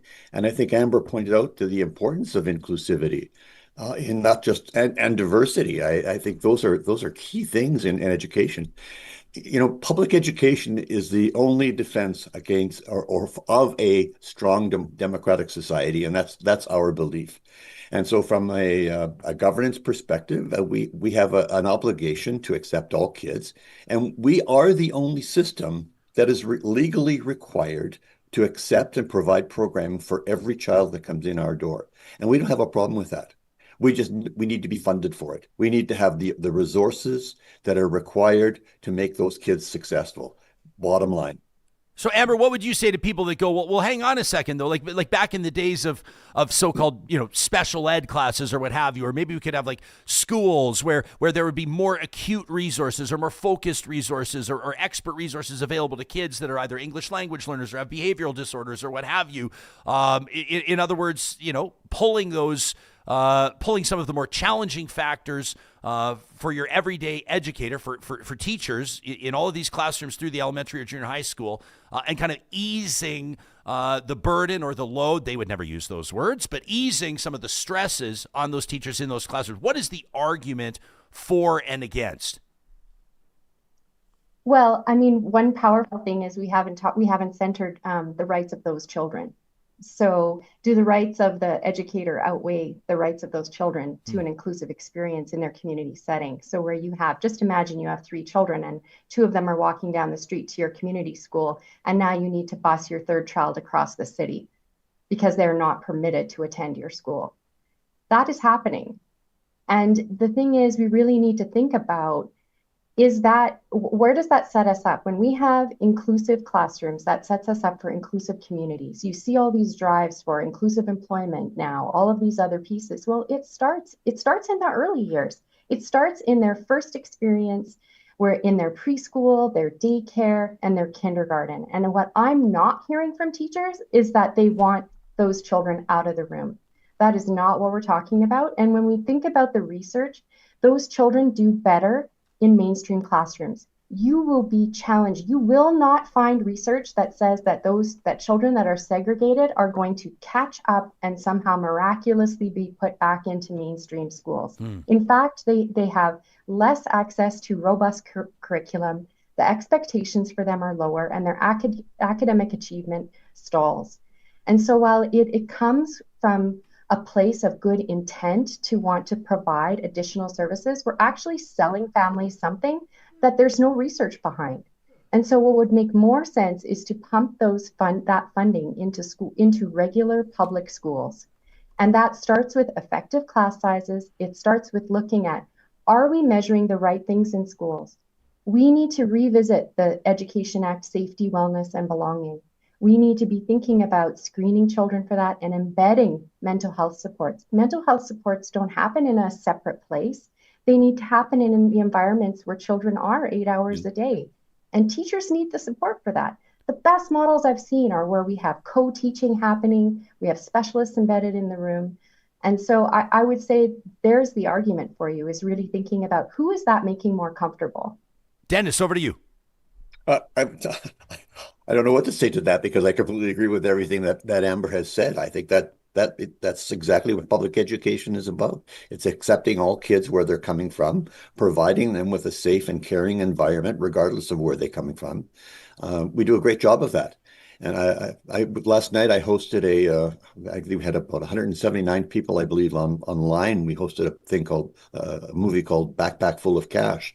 And it just really shows what's happening in the U.S. in particular around charter schools and private schools and so on and so forth. And we look at the northeastern United States, where public schools are properly funded, we see the greatest amount of success. And anytime you have put a voucher in place in any school system, the results are devastating. Number one, it takes away that diversity. It creates silos. And all you have to do is look south of the border and see what's happening with the education system there and the issues that it creates. And so when we have kids coming together, learning together in an inclusive environment where there's lots of diversity, I think that's incredibly important, because those kids learn that important piece. It's not something that's embedded in the curriculum. It's just something that happens within the school system itself. How we treat kids when they come through the door, how we make them feel welcome, and how we provide programming for them and the supports that we give them. That's almost the hidden curriculum, I guess you could call it. But that only happens when you accept and you allow it to happen. That's Dennis McNeil, president of the Public School Boards Association of Alberta. If you're just joining us in our live stream presented by California Closets, Amber Mack, CEO of Kids Included, also joining us. The provinces with hard class size caps: Quebec, BC, Nova Scotia. There's limited or like targeted caps. They'll call them partial class size caps. Ontario is one, Manitoba is one. And then there are provinces with no hard caps, no comprehensive caps for all grades. That includes Alberta, Saskatchewan, PEI, Newfoundland, and Labrador. And obviously, that's got to be part of this conversation, but maybe not all of it. Dennis, it's obvious to me how class sizes would factor in to complex classrooms, but how important would be a class size cap? Sounded to me, I got the impression that this government had absolutely no appetite for negotiating around that. Yeah, and it's interesting because I've heard the minister say a number of times there's no evidence to show that class size makes a difference. Well, there are several studies that show that it does. And from a governance perspective, we really believe that by putting and there's the other thing. If charter schools have a cap of 17-1, why is that? Why can't we do that in public schools as well? If it works for them, why can't it work for us? Right. So from that perspective, I think we have to be, we're talking about leveling the playing field, and that's just not happening. Even though the Premier herself has said we need to be leveling the playing field. It's only leveling the playing field when it's for private schools or charter schools or homeschooling. And I would argue that it needs to happen in public education, where we have the ability to say, you know what, 20-1, 25-1, and again, those could be decisions that are made if the boards have the autonomy to do that, right? But the resources have to be in place as well. So Dennis, Amber is talking about, you know, the charter schools or caps in other learning institutions. What about Alberta's licensed childcare programs? That's another example, right? Licensed or required by law to maintain specific adult to child ratios for quality, for safety, for young learners. But once a child enters kindergarten, it just kind of evaporates. What's your take on it? Well, that's exactly that's the case. Go ahead, Amber. Amber, go ahead. Yeah, no, absolutely. And that already exists in Alberta. So we know, and actually even for out of school care, so children that are in the early years of their schooling, we have clear ratios set out. So children literally will walk across the hall to their out of school care program, and the ratio is 1 to 15, where in their kindergarten, there's no cap. So we do have precedents for this. And now with the two ministries joining with education and childcare together, we can really learn from each other in these pieces. And we know, why does that work? It works for child outcomes, and it also works for the educator because they have the time and care to build relationships with children. Children learn in relationship. It's not just about downloading information. And so this is just a universal piece. So it's wonderful to see measuring is the first step, because when you have no data, then you can say, no problem. But we actually know that there are problems. So absolutely, we could use that infrastructure from childcare and look at that and apply it over into education. Okay, if I know anything about this audience, it's an engaged one, and we will have people writing in being like, what can I do about it? What's the next step? Where do we go from here? So I want to give each of you a chance to kind of issue a call to action to Alberta's #1 talk audience. And Amber, we'll start with you. For those that are, whether they're parents or teachers or just concerned citizens, what's one thing that they can do to take action? I would say know what you're advocating for. So we need to make sure that we have a robust early intervention system, and we also need to make sure that we're asking and advocating for wraparound supports that are embedded in schools. So we need to stop siloing supports and make sure that they are where they need to be, the right supports at the right time in schools. Hey, we're seeing right now, we're showing the audience, this is this Empower car. A lot of people will hear about this on the podcast. So describe what we're seeing here and talk to us about how people can support this. Yes, absolutely. So our Empower car is a unique social innovation that we've developed, our therapists with APEGA, the Association of Geoscientists and Engineers, to create an affordable option for families for power mobility when children are very young as 2 years. And we're holding our first annual fundraiser to build 25 cars for Alberta children to get these cars out and about. They fit in your home, they're portable, and they're actually quite affordable at only about $1,000 for each car. Okay, people can check out kidsincluded.ca/donate if they want to support the Empower Cars project. Very cool initiative, by the way. And I'm happy to see our friends at APEGA supporting that as well. I've been proud to work with APEGA for more than 10 years, and I know them to be remarkable citizens. Dennis, last word to you. Call to action for the audience. Well, Ryan, you came and spoke to us at the PSBAA event once, and you said to us, "Who's controlling the narrative?" Yeah, and I think one of the great things about, and there is an upside to this strike, and what it's done is it raised awareness of what is actually happening in education in this province, and I think that's the key thing here. So for us, the call to action is to continue this dialogue. We have licensed a show called Backpack Full of Cash. If you want to check it out, you can register for it. It's on our website. We're going to be showing it again tonight and again on November the 26th. And it really highlights what's happened in the U.S. and how it can happen here. And I would argue that Calgary is probably the Philadelphia of the North. And that's kind of scary because that's where all of this so-called choice is. And we're really concerned about that. So I would say, keep the dialogue going. If you want more information, please go to our website, to PSBA, Public School Boards Association of Alberta, and just keep the dialogue going. And we're seeing lots of great conversations taking place. And I want to say thank you for being a part of that and helping us share that narrative. Absolutely. It's our pleasure, Dennis, that night, speaking to your group, to the PSBAA. Quick story time. I won't keep you both here, but this is the only time this has ever happened in my entire career, Dennis. I showed up with a 45-minute keynote ready to go. And then we started small talking because it was such an engaged room. There was such incredible energy in that room with school trustees and people adjacent to it and people who truly give a big rip about education in the province. And then we started kind of doing a little bit of crowd work, a stand-up comedian might call it that, with the roving microphone. And the next thing you knew, for the first time and the only time ever in my career, I ripped up a 45-minute keynote, never delivered a single word of it. And we had one of the most compelling and, in my mind, edifying conversations that I've ever had in front of a group, and I'll never forget it. And we paid you for it anyway. You paid me for it anyway, which was amazing. It's good. I have to pay my speechwriter. So, it's good to see you both, and thanks for doing this. Amber, great to see you again as well. Thank you, Ryan. Take care, guys.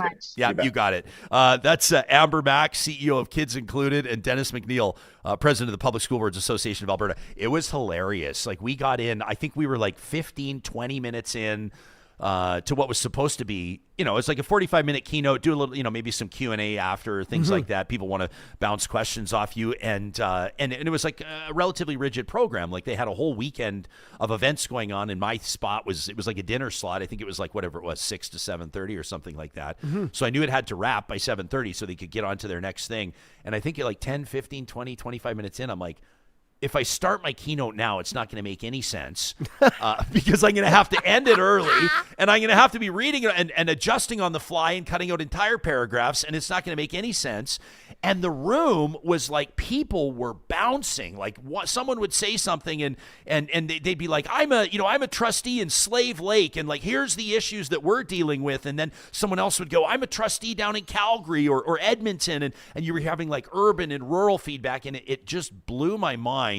Well, it didn't. I shouldn't have been surprised. But the passion in that room, I don't think anybody runs to be a school trustee for the money. And they certainly don't do it for the power and influence. No. There's other offices where you can chase more power and influence.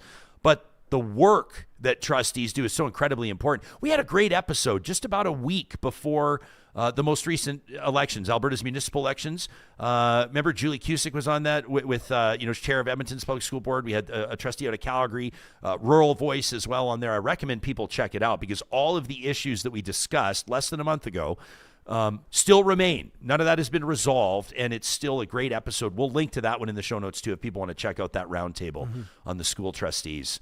But yeah, it was hilarious, man. I just took and I was thinking, gosh, I could have just spent so much less time than writing that entire keynote that never got delivered. The good news is now I guess I can go deliver it somewhere else. Sure, yeah. That's funny. Yeah. I want to hear from real talkers on this, families that have experience with complex classrooms, classroom complexities. The firsthand stories are the ones that are really important to us and that, to put it in sort of a weird way, that benefit this show the much because you help deepen our understanding of the issues and maybe some of the wins that are happening in classrooms too. It's not all bad, obviously, but teachers and administrators are doing a lot of heavy lifting right now. Parents are doing a lot of heavy lifting right now. And of course, let's not forget, it's going to sound cheesy when I say it, but I'm saying it sincerely. It's all about the kids, right? Talk@ryanjespersen.com is where you can send us an email. Our advocacy for young people also includes our partnership with UCAN Youth Services, and we wanted to make sure that they're on your radar right now. UCAN Youth Services, a lot of people know it for their work with like 18 to 25-year-olds. Their Earn While You Learn programs, Verto, and the Road to Work program that help young adults find paths to employment and out of harm's way.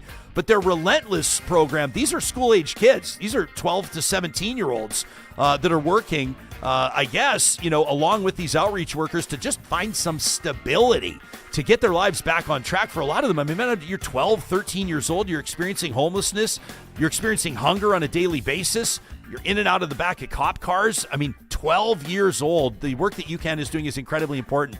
And I was so proud to host their celebration night just a number of nights ago, and I wanted to show you this photo with Team UCAN. I mean, these are the faces. These are the people that are making these programs happen. Just a remarkable group of individuals. You can check out the work that they're doing at ucan.ca. I want to thank them for welcoming me there. We're so proud to name UCAN as our charity of choice. Look at these people, Johnny. These are the folks, including their CEO. Look at her there. She shows up shortly after surgery. She was in the chair, wheeling around courageously, just doing an amazing work. That's Katie Kitschy and her whole team at UCAN Youth Services. I'm sitting there next to Jenna Sparrow in the photo. Jenna is in charge of their capital campaign. Her job, no big deal, is to raise $2.5 million this year to help transform their new location into one that can accommodate twice the number of young people. The return on this investment is amazing. They're helping power Alberta's workforce, and again, they're keeping young kids out of police custody. Young people that deserve every shot at a successful and prosperous life, same as everybody else out there. Again, UCAN.ca is where you can support the work of UCAN Youth Services. We're partnering with the University of Alberta, in particular on their Alumni Awards. Every single year, they recognize remarkable U of A alumni that across the globe are pushing boundaries, lifting others, sparking change, oftentimes outside of the spotlight. Well, now's your chance to bring one of those stories forward. If you know a U of A alumni, someone who's bold and passionate and purpose-driven, we're asking you to nominate them for a U of A Alumni Award. It's a huge honor. Everybody would love to win one. They're not going to nominate themselves. You can do it today at uab.ca/nominate. Changemakers, world shapers, status quo breakers, grads who are redefining what's possible, and grads that deserve to be celebrated. So there's 5 different categories: professional excellence, university service, emerging leadership, provincial and national influence, I like that one, and groundbreaking innovation. You just pick a category, submit a form, get 2 letters of support. You could change somebody's life with your words. And remember, you don't have to be an alum from U of A yourself to nominate someone. They have to be the alum, okay? So it's easy to find uab.ca/nominate. That's the University of Alberta Alumni Awards. California Closets, proudly Canadian-owned and operating, building and installing the absolute best custom closets and storage solutions for the entire home. I know that some of you are thinking right now, I've seen California Closets. You don't have to tell me they're beautiful. I know that.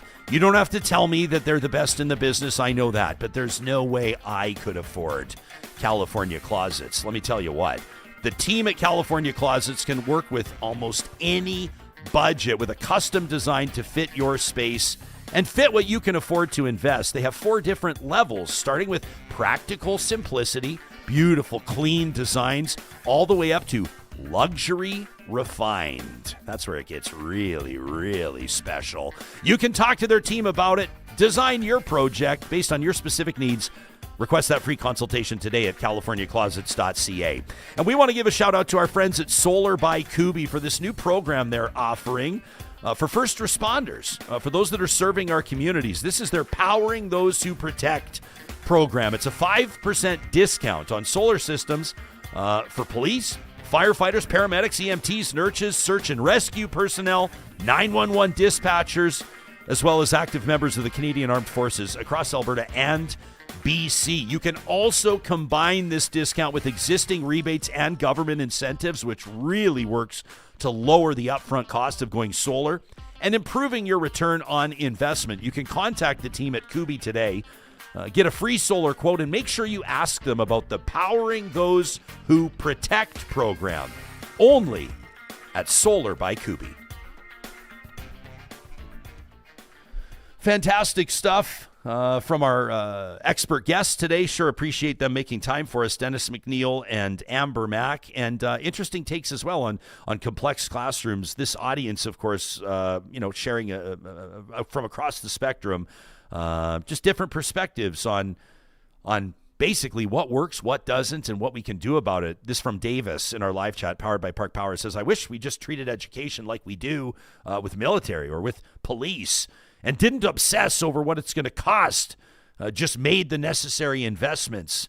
That from Davis. I mean, it's kind of an interesting point from Davis because, and not to be the actually guy. Actually, everybody knows that guy at the party, Johnny.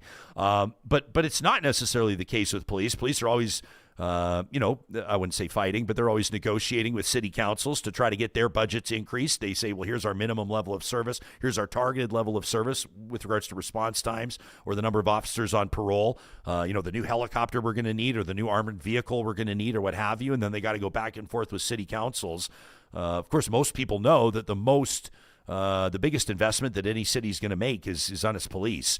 But they don't get everything that they ask for. And same with military. Interesting conversation with Lieutenant Colonel retired Laurie Hahn, also, as you know, a former member of Parliament for the Conservatives under Stephen Harper, who was talking about military funding and the fact that Canada has really lagged behind on military funding for a lot of years. This new budget, the recent budget, Mark Carney's first budget as Prime Minister, does increase military spending over the next number of years, Johnny, getting it up to 5% of GDP, which is above where those NATO targets are. But Lori kind of gets into it. If you want to get into the brass tacks, really, I mean, informed analysis, a great take from a former CF-18 squadron commander who is also a politician. So Lori's got great insights into that. But Canada's military, they've kind of like, well, they haven't invested as much as we need to. And Lori lays out exactly why, which is obvious to pretty much everybody. We've been leaning on the United States for a lot of years for our defense and on NATO, and the president, Trump, for all of his faults.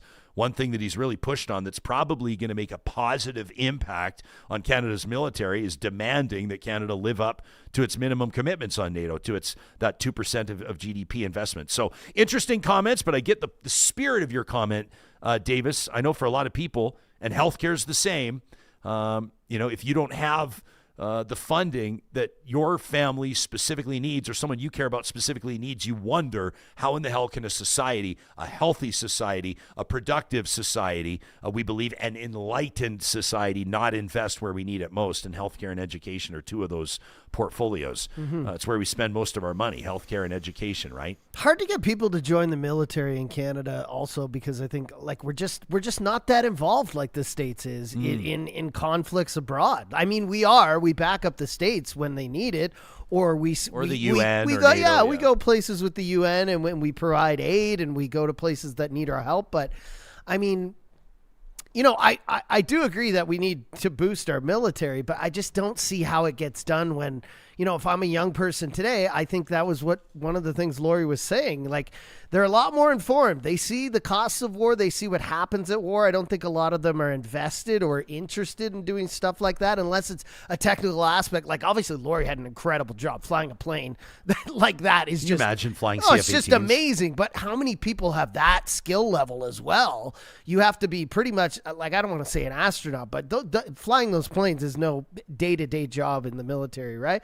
And also, and I'm not saying this as a total kind of thing, but we do, like, some of our veterans are in need, right? And they're not being taken care of. And I'm not saying that we should, I hate that comment, we need to take care of all our veterans first and then go down the list. No, we need to. You're talking in relation to immigration? To houselessness. Everybody connects it to immigration. Of course. Immigration, our immigrants, not everybody. Our houselessness population, our addicted population, people in need, disabled. Like, we need to spread out everything in terms of funding to help everyone. And we can't, you're never going to have no homeless people or no vets in need. But I do think that Canada could do a little better on that front as well. So if I'm a young person and I'm looking at, we don't go to the big shows, not that like the kids are looking to kill, but you know what I mean? The States take care of that. Yeah. B, do I have the level of expertise to get into a job where it's really cool in the military, or am I someone who's just kind of a foot soldier?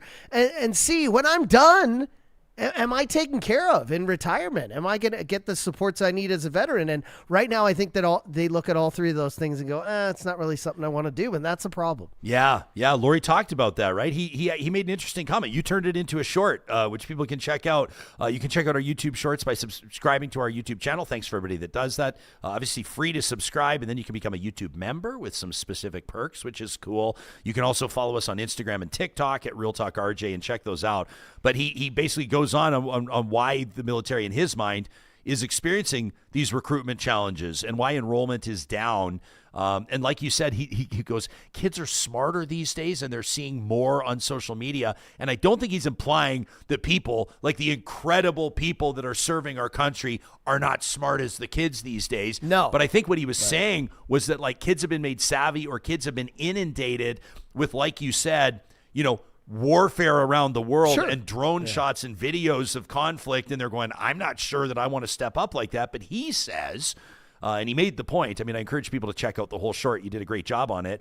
But he says, like, at the time of World War II, 10% of Canada's population was enlisted. For perspective. Now, obviously, the stakes were different. Obviously, everything was different at that time. But he said we were looking for that. We need that same level of commitment of people that understand, in Lori Hahn's words, if we don't do it, who's going to do it? Sure. Canada needs to stand up for people that can't stand up for themselves. One of the numbers that he said, and I've heard the number before, but every time I hear it, I'm shocked. Canada has 75 fighter pilots. Not 75 in Cold Lake or not 75 on leave this weekend. No, 75 fighter pilots, a nation of 40 million people. He says we need to have double that. And we made kind of the obvious point in the interview that you don't, and you just made it again, you don't become an F-35 pilot with like 6 weeks of training. No. They don't take you from the flight simulator into the cockpit and you're ready to go patrol the North Atlantic. No. It's not how it works. Yeah. These are highly skilled individuals that we need. He talked about training Chris Hadfield. You can watch the interview. That's our November 11th special episode if you want to hear that. But it just was a reminder to me, and this is oftentimes the case. We talk about, rebuilding sports teams that suck forever, and they're trying to get back to the playoffs. You can't do it overnight. Like, you start at the draft. You start by developing talent. Same with the military. I'm not saying using the word draft is a little bit loaded there, but I'm saying you got to start years out if you want to start hitting your targets. And that's where the military's at right now. Yeah. I was looking up numbers yesterday because I was like, also, there's another issue with, like, are these jobs needed as much anymore? Yes, it's amazing to be a fighter pilot, but I mean, I looked up the numbers. I couldn't find an exact, but there was a reference in a few articles that said the Department of Defense, like in Canada, said there are about 55 drone personnel. So basically people who fly smaller planes that do some of the work that fighter pilots do, but with drones, sitting from a computer with goggles on, whatever, however the Army does it. So if we have 75 fighter pilots and then we have 55 drone operators, it just says to me like a lot of the work that fighter pilots used to do, patrolling, things like that, are being done remotely by drones now anyways. Yeah, absolutely. I think, like, to state the obvious, the way that we're doing everything, like 10, 15 years from now, is going to blow our minds, right? Look back 10 years. Look back 20 years. If you look back 20 years, I think the future, and I don't want to keep saying the future of warfare, let me say the future of defense will be so dramatically different. I don't think you'll ever eliminate the need for human-powered aircraft, and people with more experience than us could certainly talk about this. That would actually be a fascinating interview. Maybe we'll put that on our long list, on our working list. But you're right, like the integration of drones. Look at what Ukraine's doing. Like, look at how Ukraine has been able to fight Russia for years now, and the drone technology that they're employing, it's wild. It is absolutely wild. It also freaks me out. Yeah, and that's another thing where, like, I think just the whole style of engaging the enemy has changed, right? But that's not necessarily a bad thing. I mean, I know a lot of people who are very good at video games who could probably be talented drone operators. You know what I mean? So I also found some other numbers that said, in addition to the 55 drone personnel, there's another 160 people that you need to incorporate, or that are incorporated now, in Control Center in Ottawa, just to do things like patrolling, aiding the Americans in whatever endeavors they are doing, and for use in combat as well. So I think just the whole aspect of warfare has just changed, right? And it's involving humans a lot less. So you're going to see less numbers of humans signing up to do things that humans might not be doing in numbers they used to, right? So, but that doesn't mean, we don't need to beef up whatever we don't need to beef up our military here at home. And I think it was a good point that Lori said, as much as I hate to admit it, is that Trump kind of raised the alarm bell about that, right? He put an exclamation point on that. No matter how you feel about him, it is good that it caused us to, open the file drawer and look at our numbers and say, hey, this is not good. Because Lori's been saying it for 3 years on our show, every Remembers. Yeah, it's one thing that I'll give Donald Trump credit for, is like pushing countries to live up to their agreements, to their minimum obligations, for all the minimum. That's what we're saying. We're not talking about beefing up. Just meet the standard. You made this commitment. You're not living up to the commitment, and it's the North Atlantic Treaty. These are like 30 plus countries that have signed on, and you're not carrying your load. You're not living up to your end of the bargain. So live up to your end of the bargain. It's pretty basic. So I'll give Trump credit for that.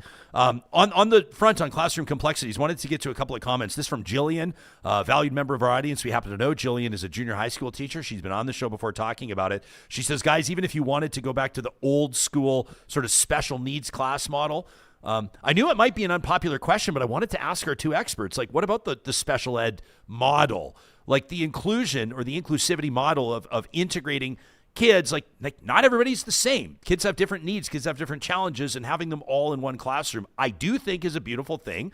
I'm sure it comes with trade-offs. At the end of the day, the pros outweigh the cons, right? I think most people would agree on that. But I wanted to ask about it. I mean, they had it highlighted in their news release. It was begging for a question.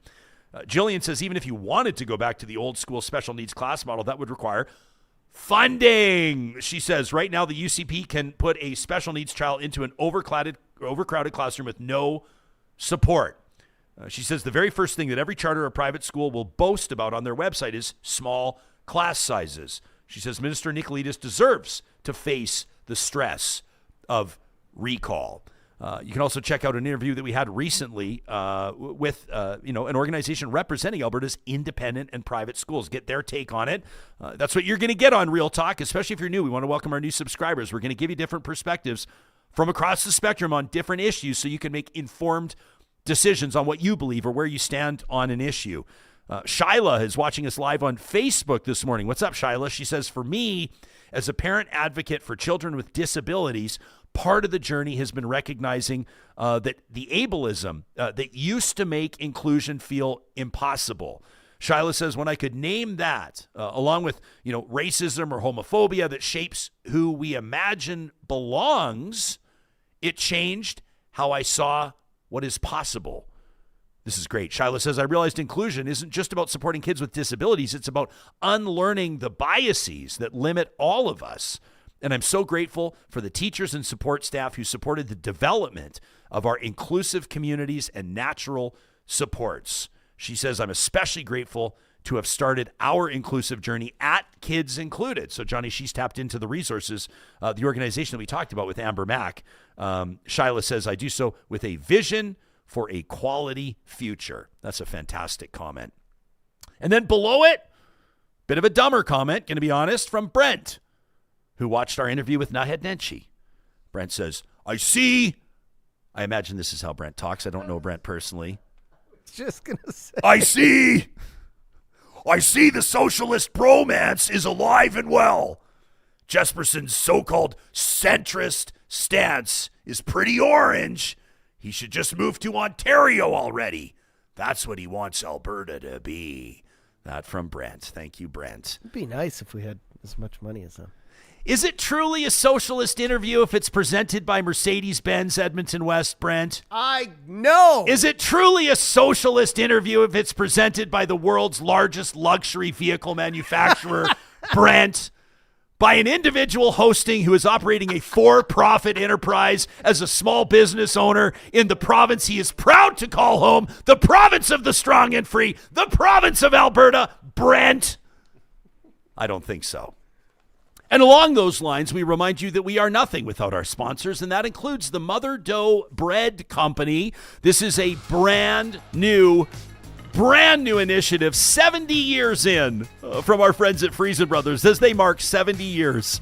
Proudly Alberta owned and Alberta grown. They launched the first ever Mother Dough Bread Co. sandwich shop. It's officially been open now for 6 days, everybody. Located in West Edmonton. You can check it out online at motherdoughbreadco.com. It's out at Winterburn Point. We're already hearing from Real Talkers that have made their way out there. AJ wrote in about it, raving about it. He and his daughter went and checked it out. Baked fresh daily, you can discover, of course, the warmth of their freshly baked sourdough, focaccia, and baguettes. Of course, made-to-order sandwiches. These things look absolutely unbelievable. And as if it would be anything affiliated with Friesen Brothers if they didn't have their sourdough cinnamon buns and fresh coffee to go with it. You can check them out again at Winterburn Point in Alberta's capital city or visit them online at motherdoughbreadco.com. North Road Investment Council understands that there's a lot of families, successful business owners in particular, that are spending a lot of time right now not just thinking about the success of their business, but the success of their retirement. And that's probably why more and more private clients and institutions are asking the same question. If most mutual funds don't keep up with the benchmark, why not just own the benchmark? You'll hear a lot of people talking about the S&P 500. Research shows that 80% of Canadian equity mutual funds underperform the index that they're tracking. So at North Road Investment Council, online, by the way, at northroadic.com, they build customized passive portfolios designed to capture index returns while still respecting your values and preferences. At North Road, they celebrate the fact that markets are competitive. Reach out to their team, Marshall, Carey, and the group to learn more about building your custom portfolio. You can connect with them today by clicking the Let's Talk link at northroadic.com. We heard the Pathways Alliance initiative discussed today. I think it was Nahed Nenshi that teed it up. Prime Minister did the same thing. This is an initiative that you'll find attention around across party lines, across partisan lines, because it's a big part of building Canada's energy future. Pathways Alliance is the 6 biggest companies in Alberta's oil sands working together to provide the energy that the world needs while advancing environmental innovation and projects. You can learn more about it by visiting the website pathwaysalliance.ca, including a feature on how energy projects are supporting jobs and communities across Canada. Again, Pathways Alliance online at pathwaysalliance.ca. And a big shout out today to our friends at the Royal Alexandra Hospital Foundation. Every Tuesday here on the show, we're sharing with you Echoes of the Alex. These are the stories through the most recent 125 years of lives absolutely transformed. Many cases, lives saved at the Royal Alexandra Hospital Foundation. It's so much more than a hospital. This week, it was the November 11th episode that we saw our Echoes of the Alex, and it was a powerful story on the history of the Royal Alexandra through combat years. If your family has experienced an echo of the Alex, maybe a wonderful new arrival, maybe a difficult goodbye, maybe a life-changing surgery, we're asking you today to consider supporting the Royal Alexandra Hospital into its next 125 years by making either a one-time gift or committing to a monthly gift. This will go a long way in expanding their services and ensuring the continuity of world-class care. You can check out givetoroyalalex.org. Man, it's just still humming today in the live chat. Powered by Park Power. The talk about minimum wage was the one that really caught me. Tony, by the way, in the live chat says, I wish Jespa would be a little bit more lefty. Yeah, Tony, you and a few. Some people wish I was more of a right-winger. I found my sweet spot, my friend, and there we are. But the minimum wage conversation got really interesting, I thought, in the live chat, and I didn't want to interrupt the conversation with Nenshi to talk about it. But did you see people in there talking about a maximum wage, which I thought was pretty wild? You want to talk about minimum wage in a society? GTFO. Let's talk about maximum wage. Well, if we're what are we talking about then? For who? Who? I don't know. And how do you enforce it? I mean, I understand when some people will say there shouldn't be billionaires. They say that the society is broken. We shouldn't have billionaires. We look right now, you and I were talking on the Elon Musk deal that he's striking with Tesla's shareholders. We won't get too into the weeds on it right now, but it could make him over the next 10 years the world's first trillionaire. And I know that people will feel very strongly about that. But I think when you're talking about a maximum wage, for lack of a better word, it's communism. And there's probably better words to describe it. But it would never fly. It would never float. But I thought it put a smile on my face when I saw it in the live chat. Well, I think that's what they mean. Like, corporations in North America have made it impossible. Like, there's a huge poor population. There's a really disgruntled middle class who aren't being paid enough. We all know that. And there's corporations that are cutting corners and making billions and billions of dollars. Yeah. And there's people at the top of those corporations who have way too much money and are feeding and seeding money to, obviously their investors and people on the board who are also making way too much money. And I don't think that's communism to say that when you have enough money to live 1,000 lifetimes that you have too much money. Yeah. I think it's just common sense. Like, it's not, it doesn't mean you're a communist. It means, hey, if you can't pay the people who work for you enough money to get food and afford health care, you've got too much money and you're being greedy. Yeah. I will say, for people that are concerned about the wealthy finding tax havens and sheltering their money, if you want to talk about maximum wage, then if you think that it's bad now, wealthy people either are very smart themselves or hire smart people to manage their money, and the exodus of capital And by the way, I would imagine there'd be huge crypto and Bitcoin implications to that as well. Check out rapidxfinancial.com if you need more on that. I'm not going to take the comment too seriously. I love comments like that in the live chat because it gives us stuff to talk about and debate. But I wanted to make sure that I made a note of it. Cactus Sheriff in the live chat, by the way, says, Jespo calling out the goofs. He liked my little rant aimed at Brent, who I do not know, by the way. Browns Boy is in our live chat, and he says, oh, yes, very professional to be making fun of your chatters.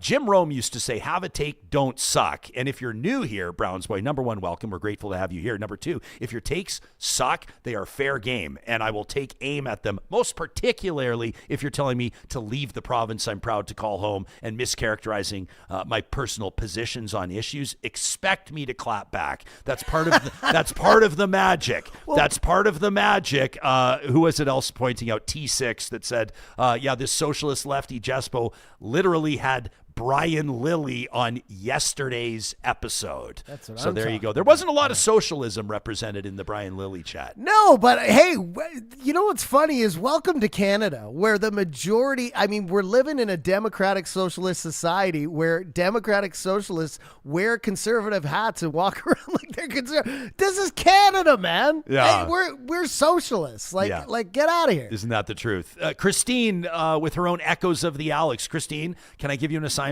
Can I give you just a tiny bit of homework? She goes, I rolled in with a $50 super chat contribution. I'm getting assigned homework right now. Damn straight. Christine, she says, my oldest aunt passed away at the Royal Alexandra. I'm sorry for your loss.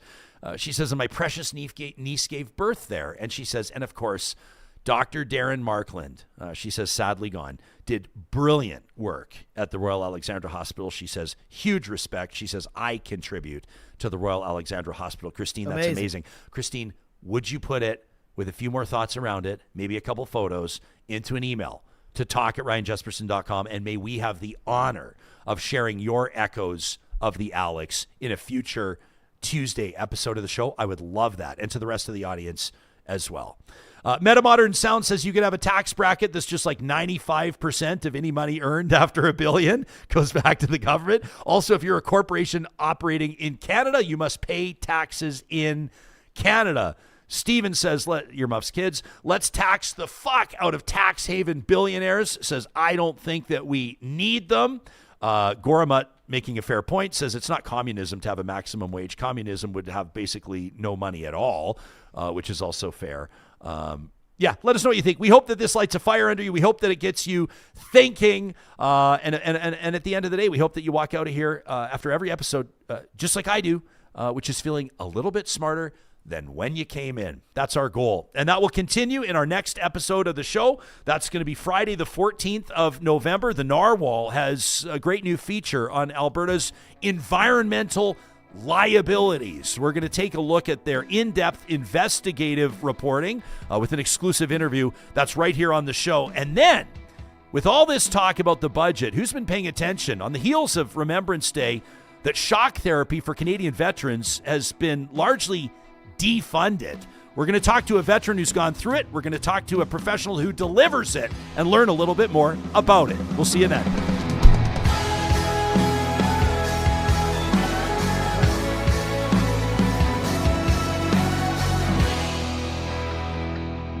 Real Talk is hosted by Ryan Jespersen, executive producer Josh Dunford, technical producer John Hicks, general manager Katie Cook-Chivers, account coordinator Lawrence Derlego, human resources Lena Shepard, website design Mike Johnston, voiceover by me, Carrie Skelton, member emerita Julie Rohr. Real Talk is recorded in Edmonton, Alberta on Treaty 6 territory, the traditional and ancestral territory of the Cree, Dene, Blackfoot, Saulteaux, and Nakota Sioux, home to the Métis settlements and the Métis Nation of Alberta. Real Talk is a relay project. For more, check out ryanjespersen.com.